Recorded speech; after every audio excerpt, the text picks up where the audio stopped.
సంవత్సరాల తరబడి ఎన్ని మందులు వాడినా మీ మోకాల నొప్పులు తగ్గట్లేదా? ప్రాణ పెయిన్ క్లినిక్ లో అత్యాధునిక చికిత్స. నాన్న నన్ను కాపాడండి, నాకు బతకాలనుంది, బతికి బాగా చదువుకొని మిమ్మల్ని బాగా చూసుకోవాలనుంది, ప్లీజ్ నాన్న నన్ను ఎలాగైనా బతికించండి అంటూ ఓ కూతురి ఆవేదన.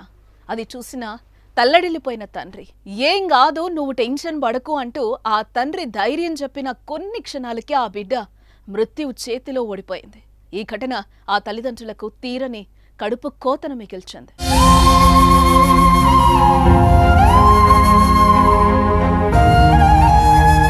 ఆసిఫాబాద్ గుండాయిపేట గ్రామానికి చెందిన జాడ కిషోర్, సురేఖ దంపతులకు ముగ్గురు పిల్లలు కాగా పెద్ద కుమార్తె పూజ సోషల్ వెల్ఫేర్ హాస్టల్లో 10th చదువుతోంది.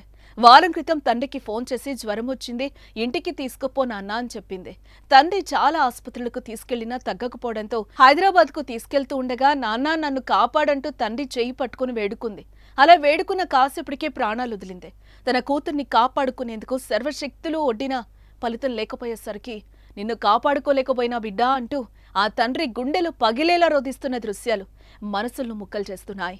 ఈ హృదయ విదారకర ఘటన కుమరం భీం ఆసిఫాబాద్ జిల్లా గుండాయిపేటలో చోటు చేసుకుంది.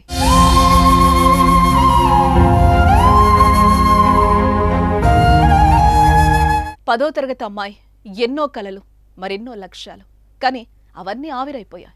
చుట్టపు చూపులా వచ్చిన విషజ్వరం ఏకంగా ఆ బాలిక ప్రాణాల్ని పట్టుకుపోయింది. వారం రోజుల పాటు విషజ్వరంతో పోరాడిన ఆ అమ్మాయి మృత్యువు చేతిలో ఓడిపోయింది.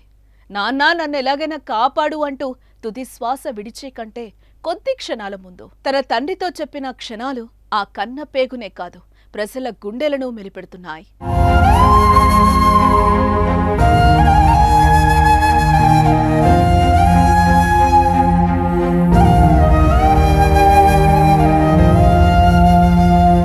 మీ బిజినెస్ ఏదైనా మీ ఊర్లో ప్రమోషన్ చేయాలంటే అది సుమన్ టీవీతోనే సాధ్యం. ఇప్పుడే సంప్రదించండి.